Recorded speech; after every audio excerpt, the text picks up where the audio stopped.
Hi, this is Jeremy Morris with Iconic Album Covers and Iconic Albums. And this one came out in 1970. Strangely enough, the band's name is not on the cover of the album. You see here it says Neanderthal Man, and then at the bottom it says Thinks School Stinks.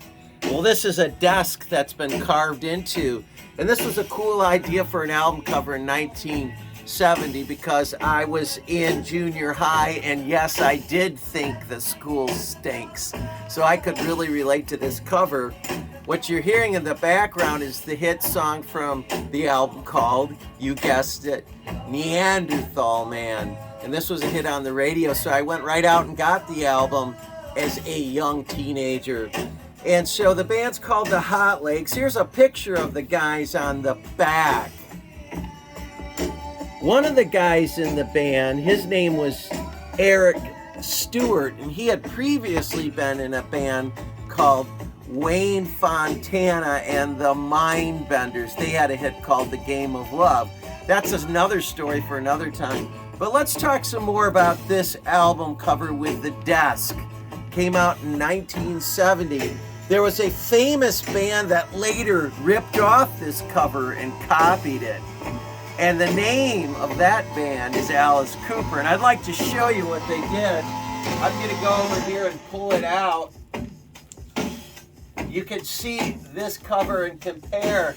Tell me what you think.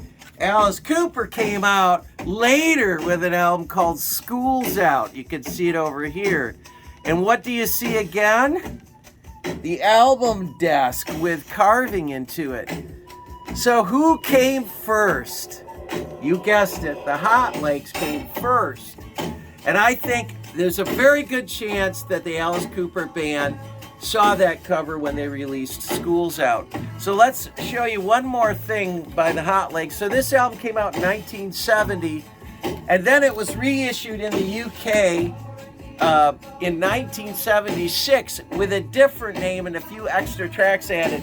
This time, the album is called You Didn't Like It Because You Didn't Think of It. A great title for an album. Basically, this is the same album, Think School Stinks, issued under another title.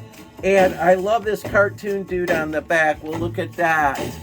You see that guy right there?